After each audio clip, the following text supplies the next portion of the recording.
시급한 꿀 정책 제도 19, 15일을 공개합니다. 프랑스에서 뭐뭐 시키면 벌금? 2013년 프랑스에 있는 A전자 제품 판매점이 직원들에게 이것을 시켰다가 자그마치 10,000유로, 한화로 약 1,430만 원의 벌금형을 선고받았습니다. 법원은 또다시 이것을 시킬 경우에는 5만 유로, 한화로 약 7,170만 원을 더 부과하겠다고 강력히 경고했습니다. 그러니까 회사에서 부당하게 이걸 이제 직원한테 시킨 거잖아. 그게 뭘까?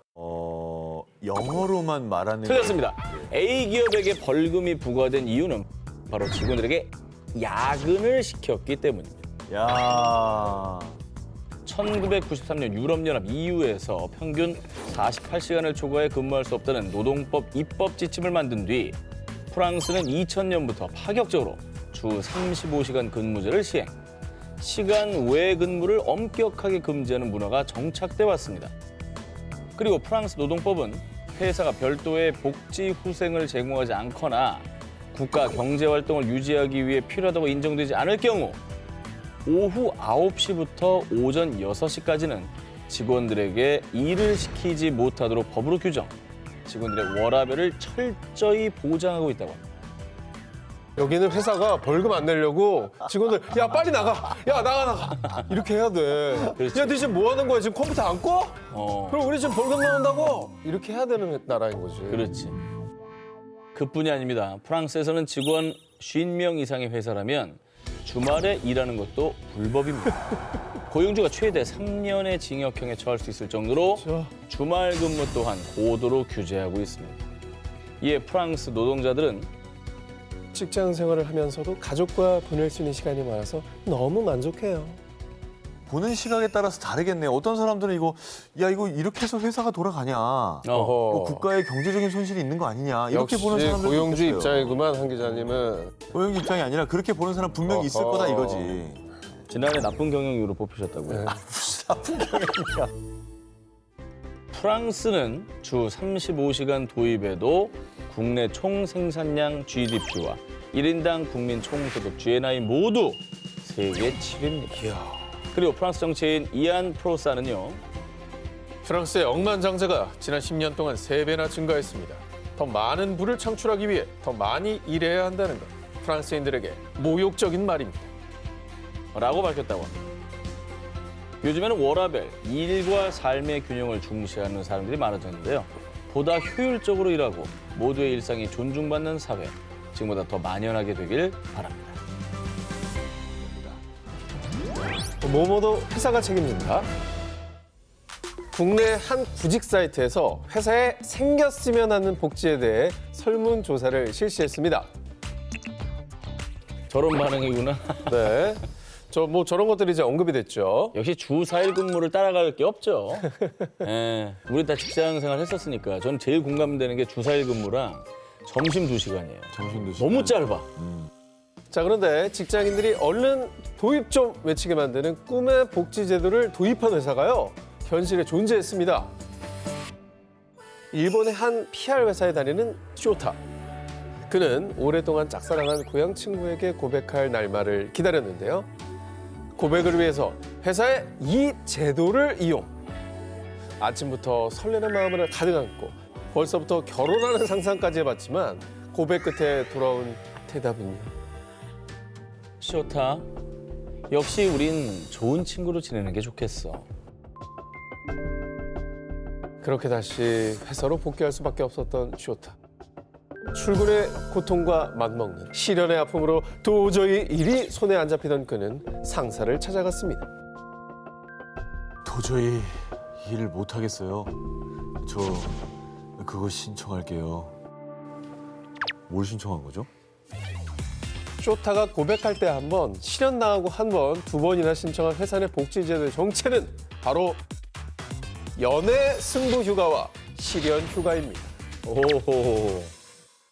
그렇습니다. 쇼타가 다니는 S사는요, 자신답게 또 열심히 즐겁게 일하기 위해 회사 임원들과 사원들이 고안한 복지제도, 일명 3이 제도를 운영하고 있습니다.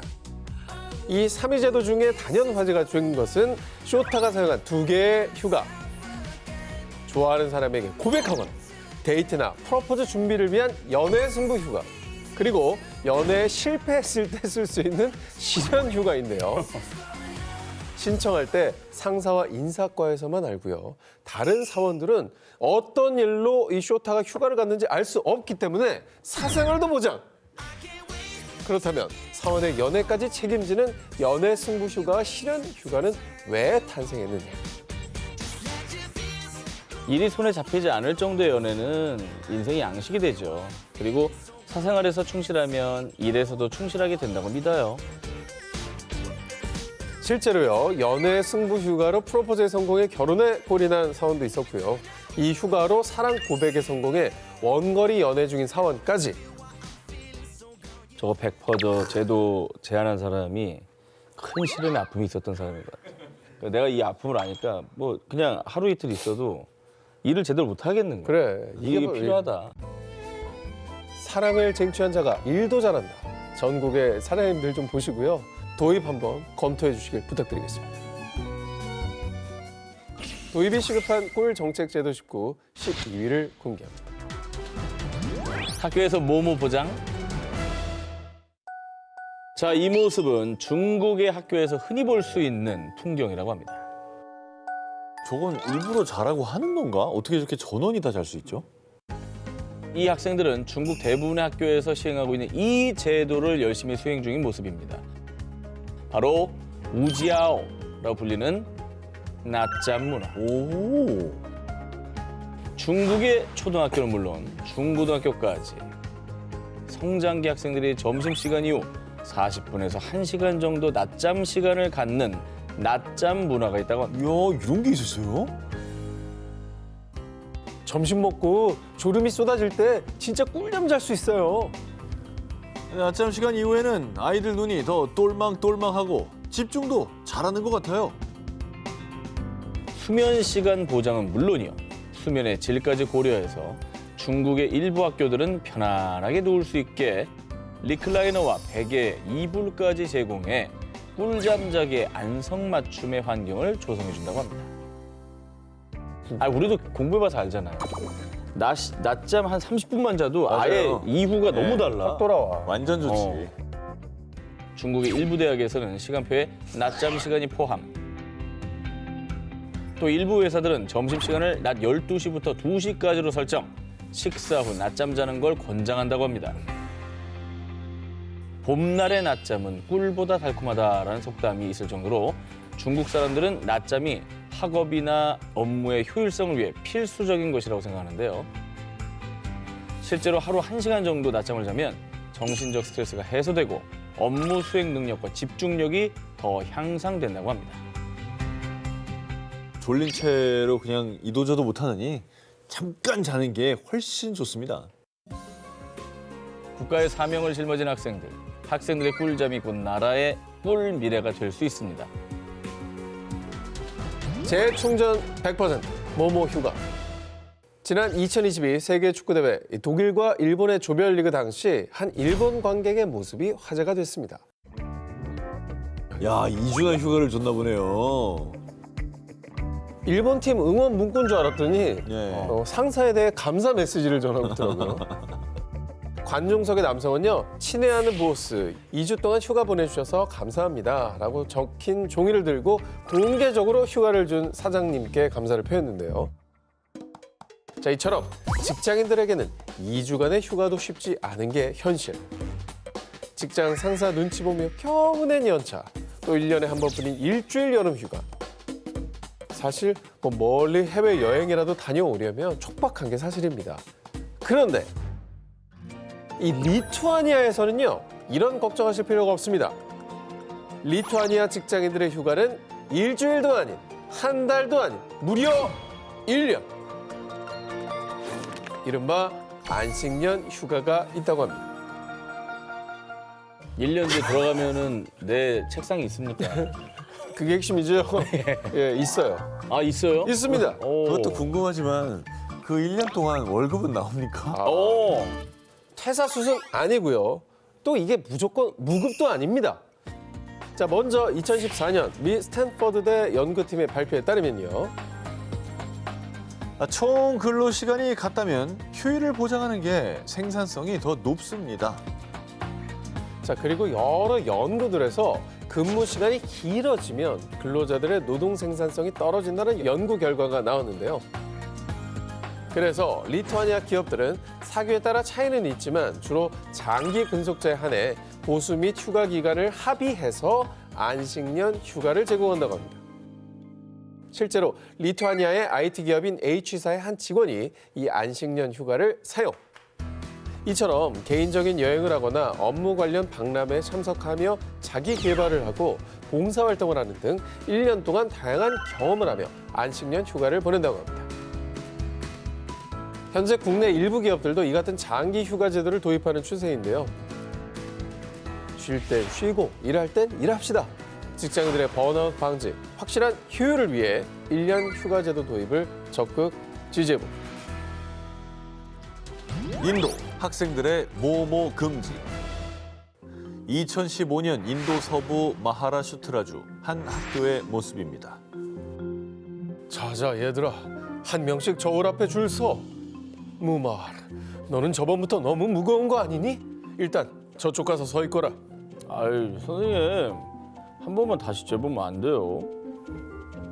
일단 저 체중을 다는 것 같은데 옛날 우리도 그랬잖아요. 막 줄 서서 신차 검사하는 날. 그렇죠. 그날의 풍경인 것 같은데요. 급격히 체중이 는 학생들 관리? 어허. 자, 사실 교사가 저울로 재고 있었던 건요, 학생들의 몸무게가 아닙니다. 저울에 잰 건 학생들의 책가방의 무게였습니다. 오. 사실 학생들의 책가방 문제는 우리나라에서도 많이 제기된 문제죠. 예전에도 가방 안에 뭐 도시락 2개, 한영 사전에 5편 세트에 기본이었고요. 5편 안 들고 다녔어요? 5편 안 들고 다녔어요? 그리고 다녔어요. 한문 시간이 있었거든요. 선생님 또 자전이라고도 했죠. 자전 가져와 봐라. 뭐 요즘 지나가는 학생들만 봐도 이른 아침부터 밤까지 워낙 많은 교재가 필요한 탓에 거북이 마냥 큰 가방을 메고 다니는 학생들 뭐 흔히 볼 수 있습니다. 인도도 책가방 무거운 거는 뭐 우리랑 비슷한가 봐요. 네. 그렇습니다. 인도 또한 뭐 어린 학생들이 늦은 시간까지 학원을 다니고 이렇게 진학을 둘러싼 경쟁이 아주 치열한 나라입니다. 이 작고 어린 학생들이 맨 책가방의 무게가 체중의 30%를 넘는 경우도 허다하다고 합니다. 우리랑 똑같네. 이처럼 무거운 책가방은 학생들의 스트레스도 유발하고 피로도 유발할 뿐만 아니라 뭐 척추나 관절 건강에 뭐 성장에도 치명적인 영향을 끼치는데요. 취향 크죠. 체중의 30%면 이제 70kg 성인 기준으로 봤을 때 20kg에 가까운 무게 아닙니까? 아, 완전 군장이야 거의. 예. 그런데 말입니다. 인도 일부 지역에서는 학생들의 무거운 책가방 더 이상 용납하지 않는다고 하는데요. 2015년 인도 서부 마하라슈트라주는 학생들의 책가방 무게가 체중의 10%를 넘지 않도록 제한. 예를 들어 학생 체중이 40kg인 학생은 책가방 무게가 4kg을 넘지 않도록 조치한 거죠. 그리고 이 조치가 실제로 시행될 수 있도록 학생들이 여러 권의 교과서를 학교에 가져가지 않아도 되도록 선생님들은 숙제와 시간표 조정을 부탁드리겠습니다. 그리고 학부모들에게도 자녀가 불필요한 물건을 가방에 넣지 않도록 지도해 줄 것을 당부했는데요. 학생들의 건강을 위해 여러 학교가 동참. 학교에 노트북이랑 사물함이 생겼어요. 이젠 정수기도 생겨가지고요. 매일 무거운 물을 안 챙겨와도 돼요. 만족하는 학생의 반응이야말로 환경이 나아지고 있다는 반증이었겠죠. 마하라슈트라주를 시작으로 인도 정부와 교육청은 지금까지도 학생들의 책가방 무게를 줄이기 위한 여러 정책을 고민하고 심의위원회를 수시로 열고 있다는데요. 무거운 가방 메고 통학 금지, 이처럼 나라의 미래가 될 아이들의 건강을 위하는 정책이 필요하지 않을까요? 20살, 내 자신을 찾는 시간. 자, 두 기자님은 대학 전공이 뭐였죠? 재료공학입니다. 재료공학이고요. 저는 경영학입니다. 경영 안 하죠? 해요, 안 해요? 아내가 하죠, 경영. 정작 이제 소영 씨가 경영을 하고 있죠. 아니 뭐 대한민국에 전공 살려서 일하는 사람이 얼마나 돼요? 그러니까 전혀 전공과 관계없는 일을 하고 있는 전 거예요. 기자는요? 영문학과 사회학을 전공했습니다. 네. 사회에 성공했습니다. 정말 영문도 모르고 사시네요. 아니, 이게 저도 마찬가지로 이제 관계없는 방송 일을 하고 있죠.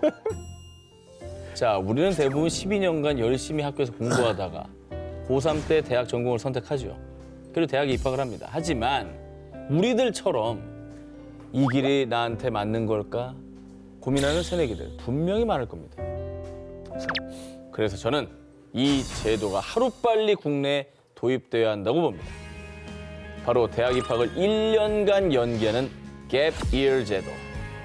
와, 저 대찬성입니다. 그러니까 네. 근데 이제 궁금한 게 갭이어 말고도 우리나라에서 사실 입학하고 직후에 휴학하면 어느 정도는 시간을 벌 수 있긴 하거든요. 주로 이 영미권 대학에서 많이 시행하고 있는 이 갭이어는 단순 휴학과는 개념이 다릅니다. 갭이어는 대학교 진학을 위해서 쉼 없이 달려온 학생들이 입학 전 재충전의 시간은 물론이요. 진로를 탐색하고 자기 개발의 시간을 갖는 겁니다. 미국의 많은 대학이 신입생들에게 전하는 입학 허가서를 통해 갭이어를 제안. 미국의 프린스턴 대에는 갭이어를 통해 신입생들이 볼리비아, 인도네시아, 중국 등 해외에서 봉사활동을 할 수 있도록 연계해주고요. MIT도 신입생들이 IT 기업, 패션 기업, 음악, NGO 활동 등 다양한 경험을 할 수 있도록 장학금 제공과 함께 글로벌 인턴십 프로그램을 지원하고 있습니다. 실제로 하버드에서는요, 매년 약 100명의 신입생이 갭 이어를 선택하고 있습니다. 영국의 해리 왕자도요, 대학 진학을 앞두고 1년간 갭 이어를 가지면서요, 호주의 양목장에서 일하고 아프리카의 에이즈 환자를 위한 봉사활동을 했습니다. 갭 이어, 새로운 경험을 통해 미래에 대한 충분한 고민도 하고요. 새로운 선택에 도움을 주는 의미 깊은 시간이 되는 것이죠. 이야. 스펙 쌓고 뭐 하고. 근데 이제 그것보다는 1년쯤은 좀 완전히 다른 삶을 살면서 여러 가지 다른 종류의 삶에 대해서도 보기도 하고 생각도 하고 그런 시간이 필요합니다. 공부에 지친 학생들에게 배우려는 의지와 호기심을 갖게 하는 제도 갭이어. 우리나라 학생들도 새로운 경험의 기회를 갖게 되면 좋지 않을까요?